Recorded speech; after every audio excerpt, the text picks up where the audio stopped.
Welcome to the Leader to Leader podcast. I'm your host, Susan Spears.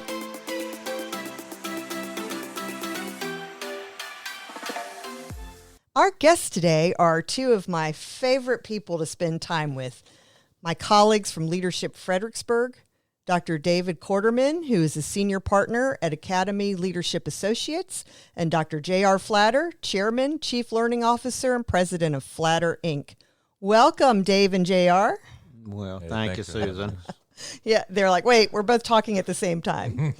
We were just chatting for a minute for all of our listeners to know. You hear just those titles and what they do, and their stories are highly inspiring.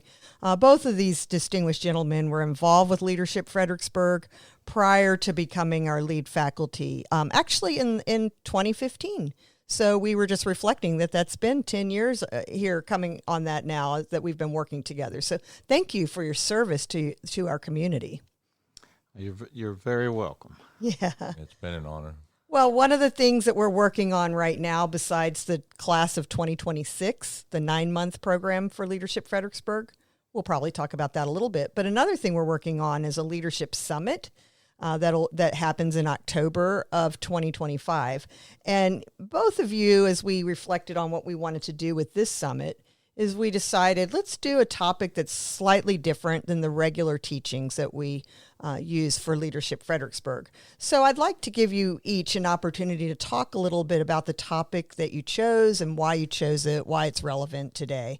And why don't we start with why don't we go in order just like we will at the summit? So that would be Dave going first with the topic of creating a communication-intensive work environment.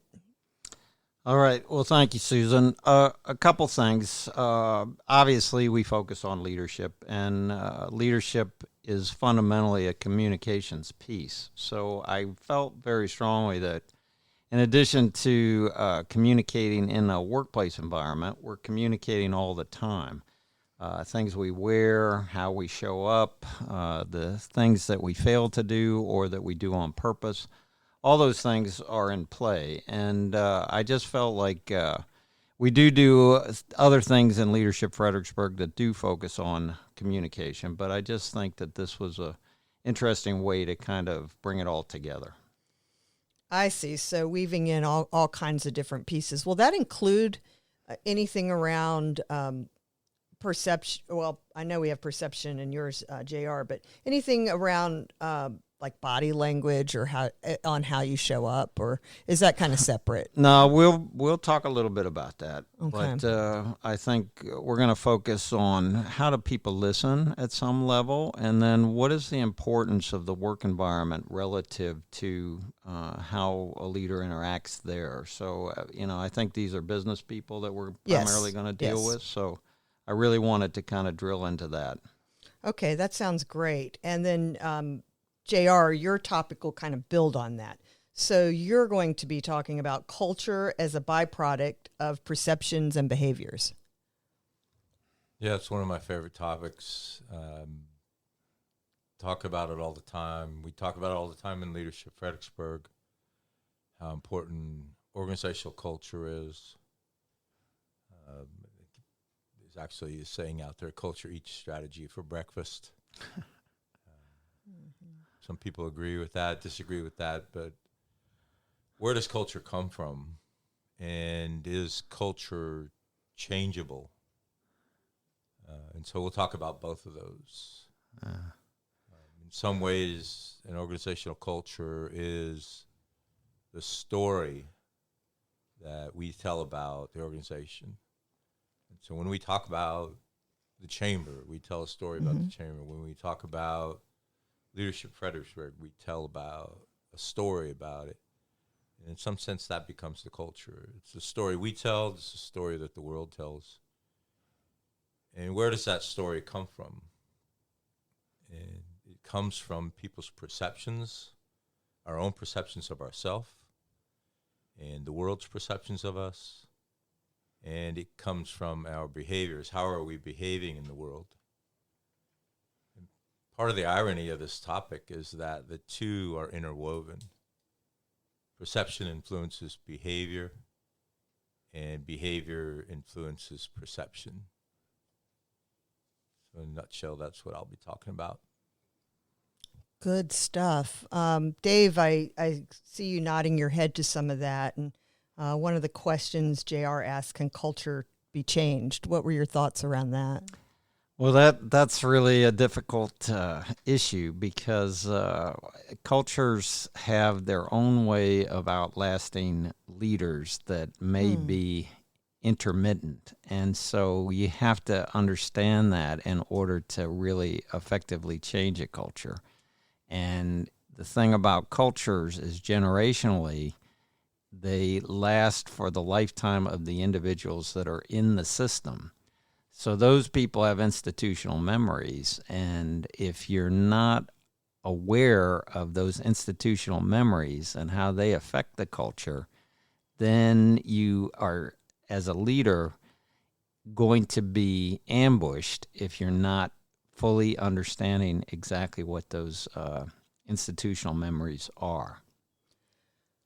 So interesting. And, you know, it's the people that are colliding in a workspace. You have these energetic new folks coming in with new ideas, and they bring it to the table, and sometimes it can be stuck, right, by the person with that possibly higher position and longer time, where, wait, we tried this, but when you tried it, AI didn't exist. When you tried it, there was not, these platforms, this and that. So maybe trying it in a new way is worth doing, and how you bridge those gaps. What do you think, JR? This is why Dave and I work so well together. I think we agree on almost everything, and what I would call existential. Okay. And then when you're thinking about building a culture, you have to think about what are those few existential things that no matter what happens, this must stay the same. And Dave might call them artifacts. Some artifacts that are present in an organization that if I come in as the new CEO, so we're an intergenerational family-owned business, and so my new CEO is my mid-30s daughter who has very different ideas of how the world works. Yes. But there are some artifacts that even now that she's the CEO and I'm the chairman, two very different roles, that remained in place. We work hard. We love each other. We have mutual respect. No matter what happens, those things won't change. AI, huge impact on our business right now.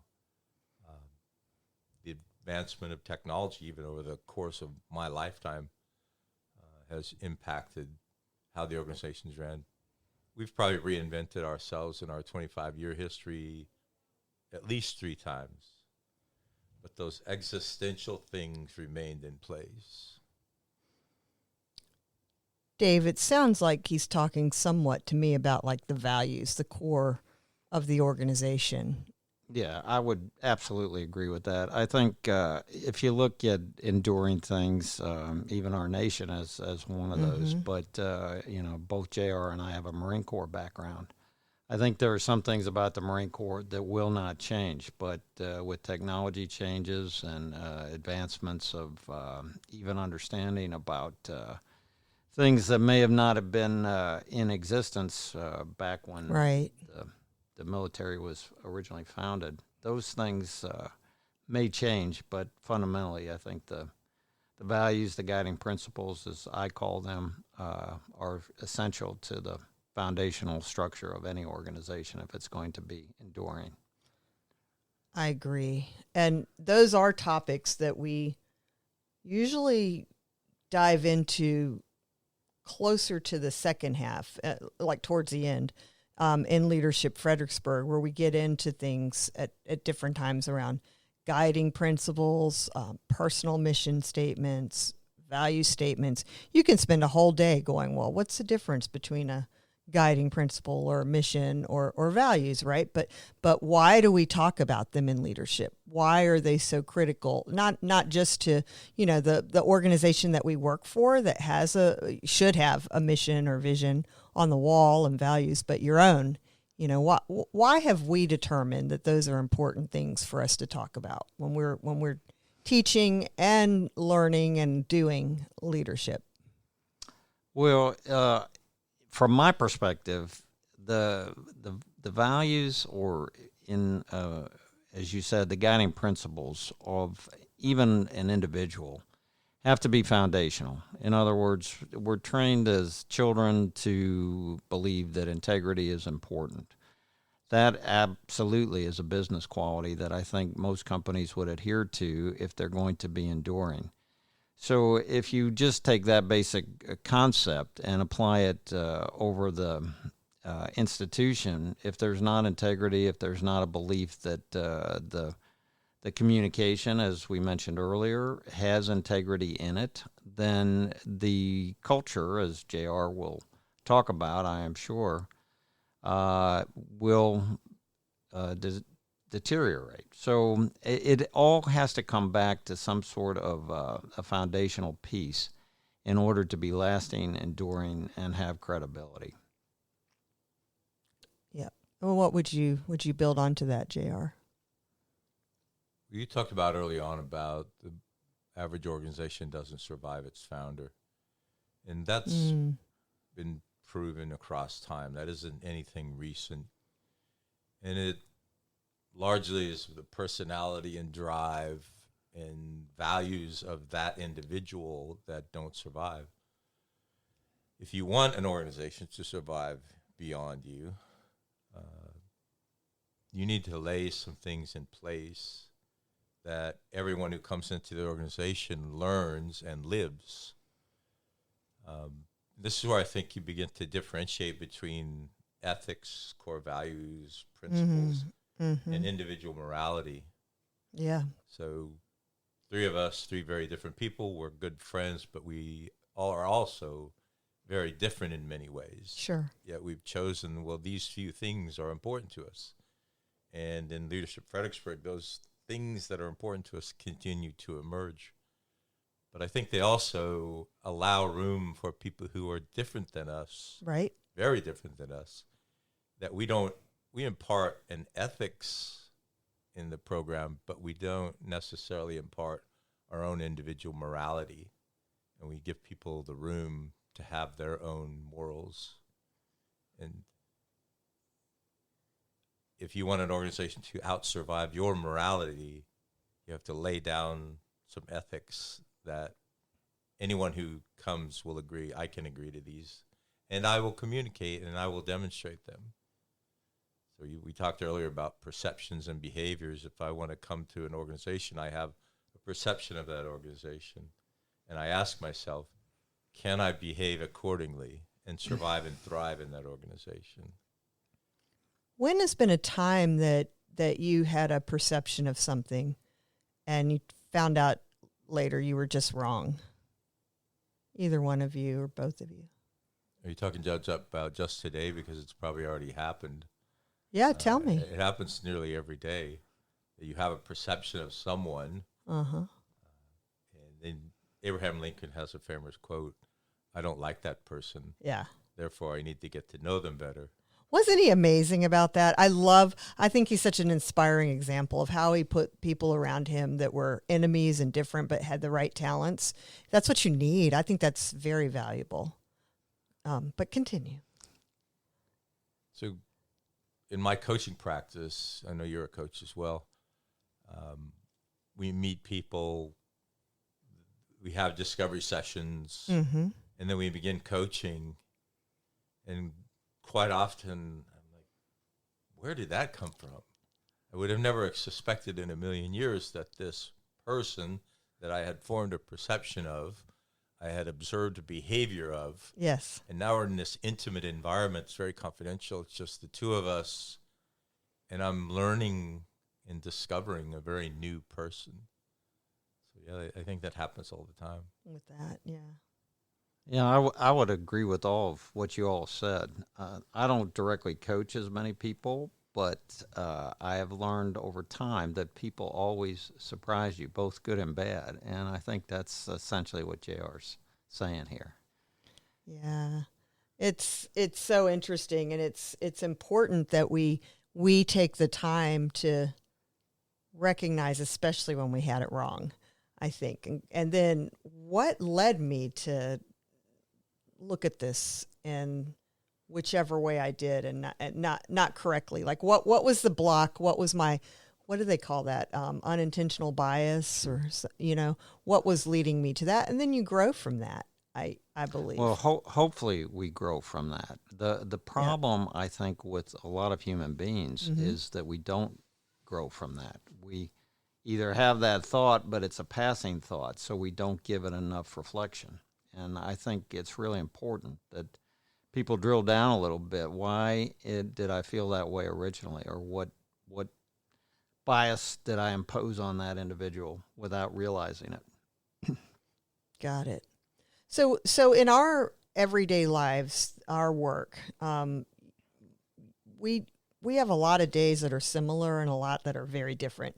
Both of you travel, really the world with what you do. It's pretty impressive and amazing. And sometimes I'm amazed at where you give me a text or a call from. But there is still a sameness to what you're doing. And occasionally, even at our age, we're all 25. It's a joke, people. But occasionally we even have moments that surprise us because they're so good. Something made us feel even better and inspired and motivated and wow. And so do we pause and recognize what was different about this that made it feel so good? So I'm going to give you an example where that happened to me recently, and then and give you a minute to think about it because I'd love to hear your perspectives on this. I'm involved with a U.S. Chamber program, you guys know, Institute for Organization Management. I'm on the Northeast board for the U.S. Chamber, which meets at Villanova once a year in Pennsylvania. And I've been doing it for several years now, and it's a real sweet spot. I love being around industry peers, and I learn while I'm there, and I help, and I support, and I do grunt work, and I do leadership work. I do a little bit of everything, and really make great connections with people that inspire me.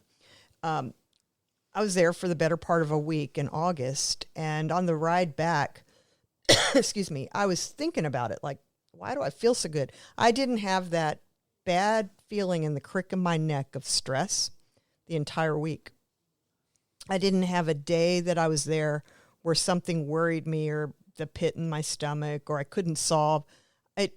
Anyway, on the way back, it occurred to me that I was allowed to really be in that space as myself. And I was around people that I'm not around every day, but that do similar work. And they like me or dislike me based on me, not on my position in the community or something I may have done with them or other people in the community. And there was a real freedom for me in that thing that they say a lot in our culture today of be you, grow in, all that. And I realized I'm 100% me in that moment. And it felt darn good, unjudged, whatever. And so I know it's not particularly profound, but I found joy in recognizing that I need to find more moments where I have that freedom in my daily life. So that was one that was recent for me. What comes to mind for you all? Well, for me, at this stage of my life, and I now have 2 grandchildren, as you know, but I have my grandson sitting in my lap the other day, and I think, exactly what you were feeling, but I would call that some sort of a self-actualization component. Okay. And it has nothing to do with money. It has nothing to do with, trappings that we all have, but it has to do with understanding that you've connected with yourself on a much deeper level. And I talk about this various times in some of the presentations. There's something called happiness and joy. And maybe it's when those two conflate or overlap. Those are the times that are absolute best. And again, it supersedes anything else that we can do on the planet. And JR, he did find a way to bring in the grandbabies. Yes, Just, I did. so I'm Oh, waiting. yeah. I'm expecting that from you as Challenge well. taken, yeah. Susan Yeah. and Dave both know I have 11 grandchildren. So He's impressive. it's a great part of our joy. The oldest one recently went to university. It's been gone maybe a month and a half, and is already calling home asking when we're going to come visit. No. I Oh, think gives you joy. Yes. I think all three of us have used that word joy. And another thing I think is common amongst the three of us is this word purposeful. And so being purposeful about finding joy in your life every day, I think you indirectly alluded to that, Susan. I've had a couple of examples in the last week, people that I'm coaching calling me out of the blue. I always give them the opportunity, no matter where I am, what time of day it is, give me a call. If I'm sleeping, I'll answer you as soon as I wake up. If I'm available, I'll answer the call. And a very senior leader called me about a particular case and said, I literally have this person's life in the palm of my hand. wow. And you think about how profound that is and what a huge responsibility it is. But really, anyone who accepts the mantle of leader has that. The teams that we have, they count on us for their mortgages and their car payments and their college tuitions and their joy. And so it's such an integral part of what we do. But to allow ourselves to be purposeful about finding joy, because it's so easy to find the opposite, whatever that might be, despair. So that would be my response. Yeah, I was just looking here. I've got your faculty insights that we update every year with our program to share some bullets about us for our class. And JR, I think that you're behind updating this because it says you have 7 grandchildren. Oh, my goodness. Yeah, that's a few years old. Although you did write and counting. And counting. Yeah. I love this, though, for some bullets. I'm going to share a few bullets and let you each expand on them a little bit. 7 grandchildren ago. JR described yourself as an amateur philosopher. Your favorite poem, Dreamers of Day by T.E. Lawrence. You focus on leadership development as a program, not a series of events. Deeply analytical but intuitive, with a quantitative master's degree in multivariate regression analysis. It's got all these big I words. can barely say it, too. Combined with a qualitative PhD. I love that you're giggling over here. In leadership development. Raising and educating my 4 children is my life's greatest joy. Deeply invested emotionally and physically in jumpstarting my next generation of now 11 grandchildren. Dedicating the second half of my life to showing others a path to their personal and professional success. I see you smiling as you think about, I would update that a little now, or what's different or changed, or what would you share more about any of those pieces that describe you? That is a few years old because now I'm in the third of my life. Uh-oh. Rather than the second half of my life. Yeah, raising my children was the greatest joy of my life, and now raising grandbabies is the greatest joy of my life. I'm unsuccessfully retired twice.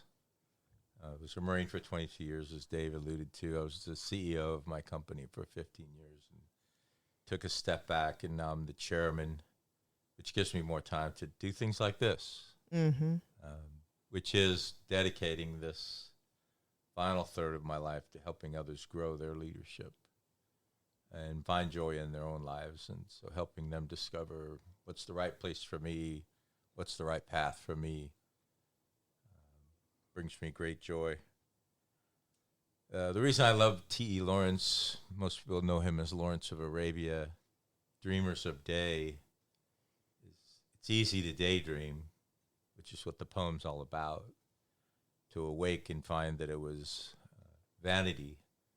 But the dreamers of day, which I think the three of us are, live out our dreams and make them real. And that's what the entire leadership program.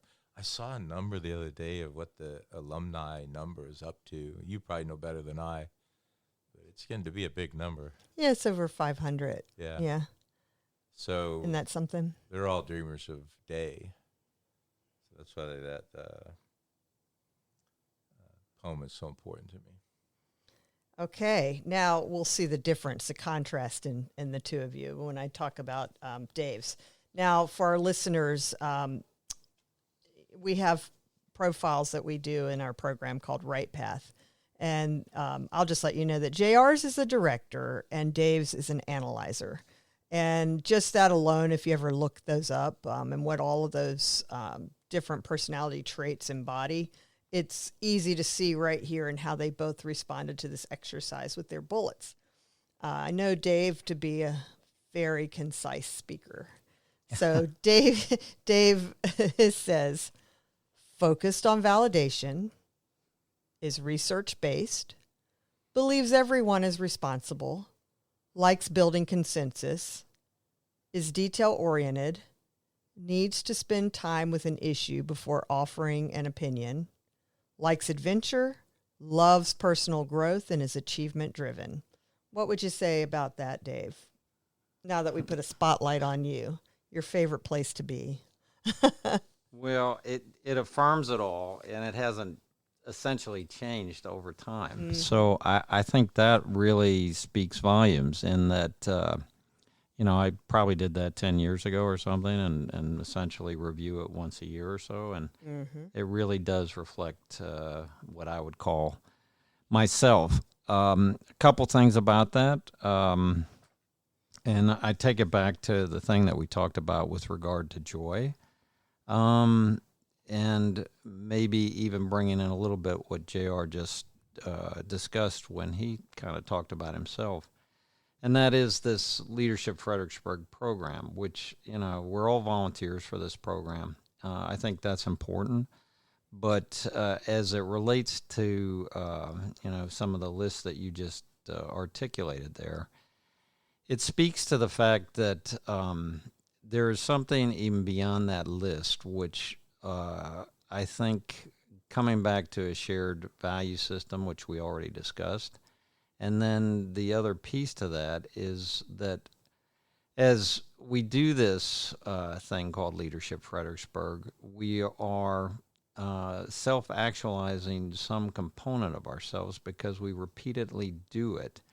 And that piece, again, speaks to the joy component, which is beyond the anything you can get paid for or whatever. I know JR is even a sponsor. His company is a sponsor of this program. So I know it. It's amazing. Yeah.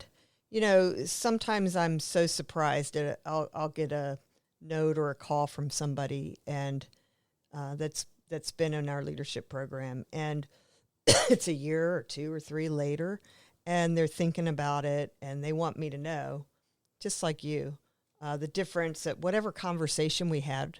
It might have been during their one-on-one session that we do around their 360 rating called LMAP, or it might have just been something in the class, but we made a difference. That's the part that really hits me, is knowing that we made a positive difference in somebody's life.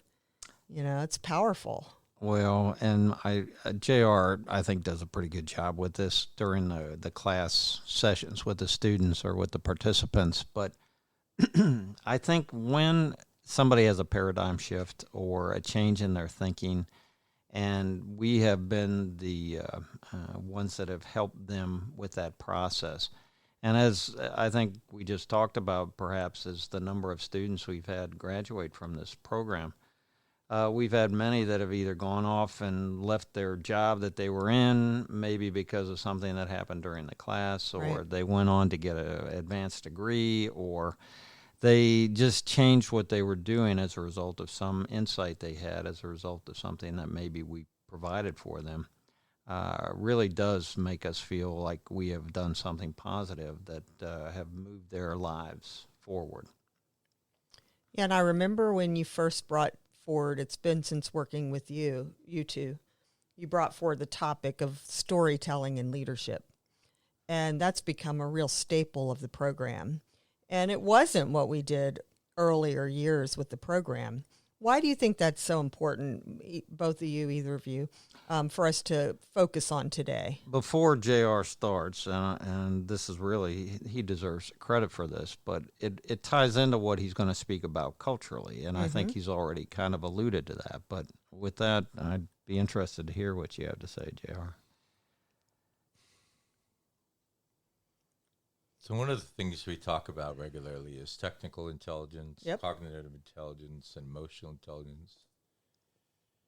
And until, as a leader, you can connect with your emotional intelligence, you really haven't gotten close to optimizing your leadership. And I think us asking each fellow in the class, dig into yourself, really find out what makes you tick. What are your values? What are your morals? How do you choose to interact in the world? How do you want to be seen in the world? That's when we really start discovering who that person is, and they begin to discover who they are. And as the three of us know, anybody who's been through the program, it usually ends up being a pretty emotional session. Yes. Because for the first time, they discover who they are. And I really think that's the power of storytelling. Anything else you would add to that, Dave?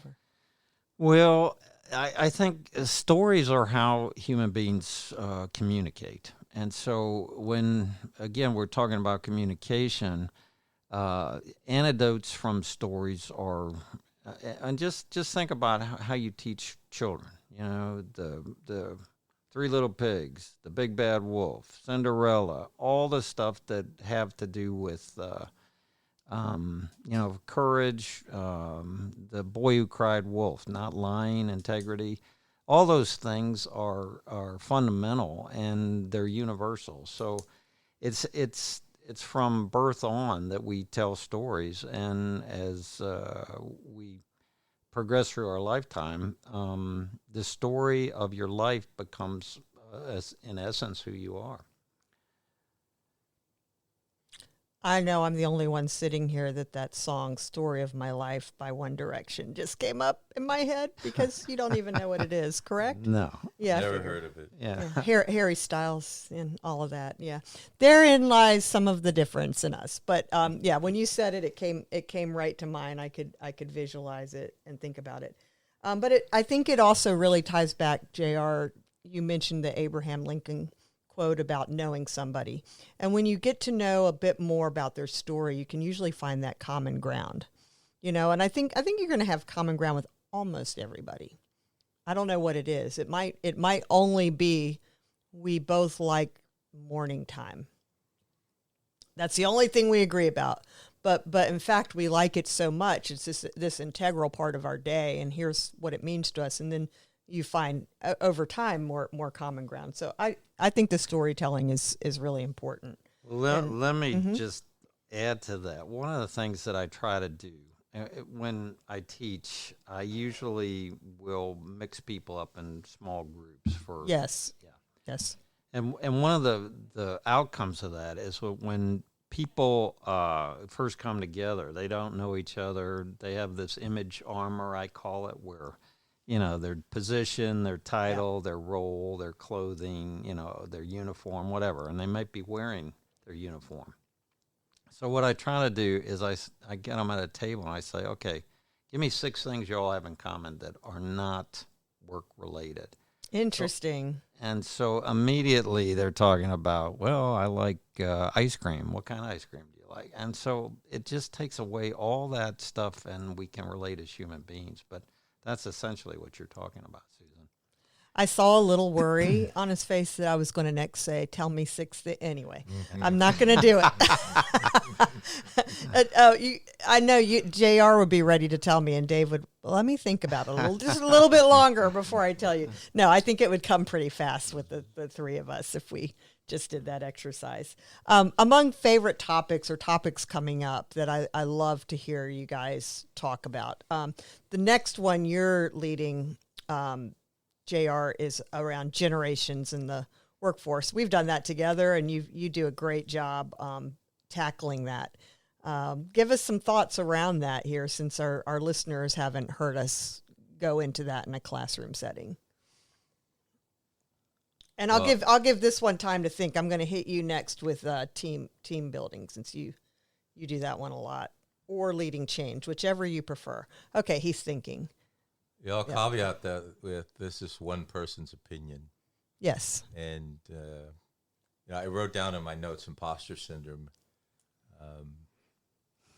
Most human beings walk around the world with a bit of imposter syndrome. And so as I begin to talk about culture, I know that my opinions probably vary from even the two of yours. Yep. There's several components going on when we talk about generations. One of them is simply age.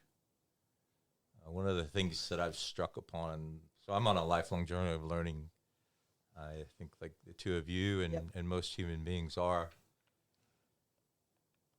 There's this idea that I'm in the center of time. I'm 63 years old, and this is my time. And the people who came before me had a little easier, perhaps, and maybe didn't know as much as I know. And then those who come after me probably aren't as hardworking as I am and don't know as much as I know. But if I asked the Gen Z would have the same opinion, that me, the boomer who came before them, doesn't know as much as they do, doesn't understand the world. And now the Gen AA's that are coming up, who are in grade school, they're beginning to observe them and create perceptions on them. So part of it is, where am I, and who came before me and who came after me? Because my generation's the one who's getting it right. But then when you think about age, and just looking at something that you just mentioned about me that's probably a decade old, and how much my thinking has changed from 53 to 63. Yeah. And the experiences I've gained in those 10 years, that changes my worldview as well. Mm-hmm. And so had you asked 17-year-old JR, who's basically a juvenile delinquent, what I thought about life versus correct 63-year-old JR, what I think about life. Now, there are some differences. We are in the latter part of the 26th year of the 21st century. And so AI is at the forefront of everyone's conversations, changing the way work processes. Yeah. 25 years ago to 30 years ago, it was the computer itself that changed everything. I always think about the horse and buggy era, how traumatic that was. If I was a saddle maker, how traumatic that would have been to my business, that now not as many people want to buy my saddles. And so it does have something to do with where we are and what the technology is. For the three of us, we learned, we worked, and then we're going to retire. For someone who's just now coming into the workplace, yes, they're going to learn, they're going to work, and they're going to continue to learn, and they're going to work, and they're going to continue to learn, and they're going to work. And so the technologies of 2025 are going to be very different than the technologies of 2020, 30, 40, 50. So they look out at a 40-year horizon in their career, and they really have a lot of questions about how's this going to turn out. Where 50 years ago when I entered the workforce, it was pretty clear, yeah, a lot clearer. Right, because change, going to Dave's topic of leading change, it just, it certainly was happening, but it feels with technology that it's just so much more rapid now. I think it probably is. Do you agree? Oh yeah, no, for me, no question about it. I think degrees that kids are getting today that may be obsolete by the time they graduate, and so I think, and plus the instructors are all in a older mindset or a paradigm difference, and so Wow. yeah, Isn't that something? it is. It's amazing. Yeah. So, but you do an amazing job when we get in the classes and you walk us through a lot of things around change. Anything that you think would be the top thing to share on how, for any listener today, on ways to process, especially with rapid change, Well, I think, without leading a course here. yeah, Just for our conversation. the thing about change is that human beings are the most adaptable creatures on the planet, and so if you look back in the turn of the century when electricity came, I mean that was a change. The idea of communicating through telegraph, that was an amazing change. Building a railroad system across the United States, all that created enormous. I love watching movies and shows and reading books about all of that. It's amazing, isn't it? It is, and we adjusted, we adapted, we made. And the other thing about the change that's happening today is it will displace a lot of people in the workplace, and there's fear, and that's part of the change process that we teach, which is normal fear, because something is dying that existed before.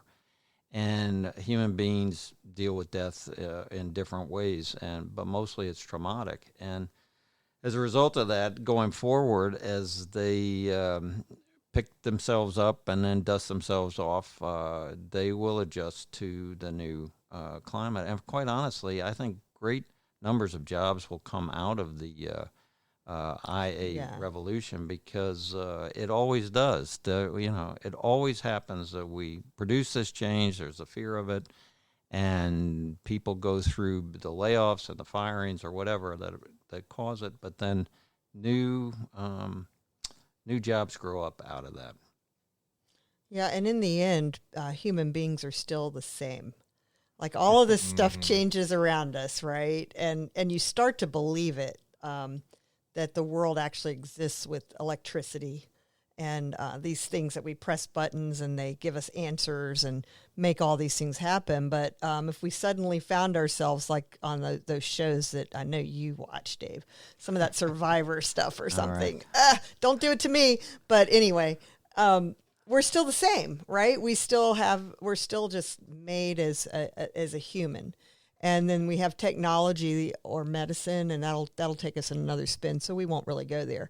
But that can make us live longer, but it lends itself to all these generations in the workforce. And how we've got folks that are, in some cases, 50 years apart, working side by side, and I don't know that that's always been the case, the way we're seeing the workforce today. It's so complex, and it gives us a lot to talk about and try to support with the work we do over and over again.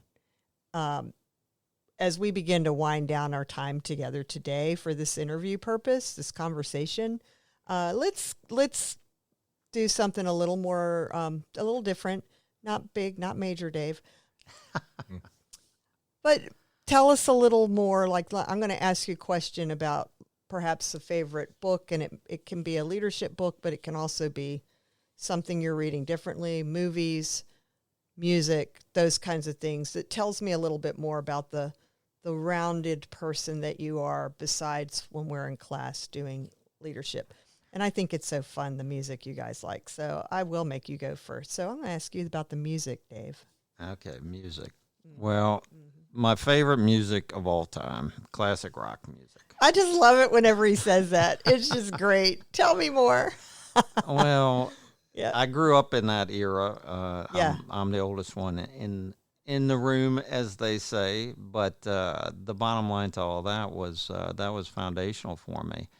And what's really fascinating to me is that my son is a very talented musician, and he and my daughter both like classical music, I'm sure because of my influence, but No, classic rock. I mean, That's- sorry, classic rock, yeah. but you and I'd like you to go a little deeper because that could be a lot of people and he or bands, and he could be talking about a band that I just think is terrible, Okay, but I don't all think right. he is. Leonard Skinner, Rolling Stones. I love it. Van Morrison, I like. We dragged it out of him. Yeah. All right. Is that enough? He's done. That's more than I could take. Okay. Yeah, I love that he said the Rolling Stones favorite. Yeah. JR, you? I'm hardcore country music. Yeah. Grew up in the country, listened to it. And some of my earliest memories are my dad had a small radio sitting on a cabinet in the living room listening to country music. So it's been a part of my life for my whole life. Do you listen to current country music, or is that like don't what you make call me go traditional? there. No. Okay. Probably So kind of like him, 90s. classic rock. Yeah, classic. You know, Hank depends on what Williams? generation you're talking to. And if you talk to my 91-year-old father about classic country, it would be Johnny Cash, Oh, yeah. and Merle Haggard. I mean, how interesting lives. That could take us down a whole other path. But Yeah. just saying those names in the room, it's the stories. Johnny Cash is just unbelievable. And then his voice is amazing and the way they tell a story. Right? Yeah, absolutely. I knew that about you, but it still always surprises me. You don't seem like country music to me. I don't know what. I mean, maybe it's because when we did that Chamberoke one time, JR, you sang Purple Rain. Do you remember that? Yeah. It was so There's great. a story there. No, Yeah. of course. He really did. He got up. I think he was chair of the board then, and he sang. Yeah. He did. And another one you did, Hank Williams, though. You did yeah. 2 years in a row. Yeah. Okay, well, I'm not going to pry the story out of you, but unless you want me to, on Purple Rain. Okay. Sure. I'm not sure if he wants me to. Yeah. I was 3 years off the dairy farm when I met my Puerto Rican wife. Okay. 41 years. And my birthday was a few weeks after our wedding. So we're still kind of figuring each other out. And she bought me Purple Rain for my birthday. And I must have listened to that album 1,000 times. What a great album, too, Yeah. and song. Yeah. And the movie that went along with it. Interesting movie. Yeah. And boy, did Prince love that color purple. Did you know that, Dave? Yeah, no, he didn't know. I could tell. Yeah, but it's not just a song. It was his, like, everything was purple, Well, right? it's the color of royalty, so Yeah. it was Prince. Super interesting, too, like the stories of great people with great talent.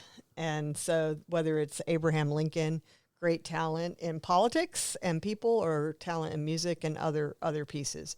So let's also do your choice of either movie, something you're watching, or a book, something you're reading. You know, that's interesting because this kind of goes back to some of the basics. I have been my favorite book probably of all time is Napoleon Hill, Yes. Think and Grow Rich. And if anybody's into listening to this that's into leadership or that would be of maybe not as focused on learning leadership, that's the book to go to first. But I've just started re-listening to his podcasts because they're all over if you look for them. And Wow. it's fascinating because it's all the things that I have focused on for years that have led me on this leadership journey that I'm on. Great. Yeah. Funny how we kind of always go Yeah, back to the ones that we really like, too. But I'd What love about to you? hear a few tidbits because the title, because I've read the book because of you, the title doesn't really reflect the content. No, not really, So because you could dig a richness does have to do with money for sure. Sure. But as I think maybe we've tried to talk about here this morning or today, is that richness comes in many forms, and one of those is that joy I think that we tried to kind of reflect on a little bit today, and that has nothing to do with money. It has to do with self-actualization, understanding that we are unique, that God has given us gifts, and we have to be appreciative of those gifts. And those gifts are truly reflected when we are ourselves, or in that moment that Susan talked about, where she's not distracted, there's no stress on her because she's just living her best life at that moment. And that's hard to do with all the pressures and things that we have that exist in our lives. But if we can get back to that as much as possible, and I think it's, again, I come back to the Leadership Fredericksburg. We're all giving, and it makes us feel good to do that. Yeah. Anything you'd add? Reading or movie or anything? I'm doing a lot of reading on neuroscience. Okay. I know that sounds geeky, and I'm a self-proclaimed geek. Been in business for 25 years, but I'm just now learning how to sell. That's interesting. And not like used car salesman kind of I understand. stuff, how to convince people to buy things they don't really want. But how does the human brain come to a decision? This goes back to our coaching. Yeah. And how do people choose their life's paths? How do they choose their morality and their ethics? And it's really interesting how the human brain works. We all buy, whether we buy into a value, we buy into an organization, or we buy a new car, on emotion. And we convince ourselves with rationale. Dave's shaking his head no, that he's No, I think that JR, you always fascinate all of us, frankly, because we don't quite know where you're going to come from when you start.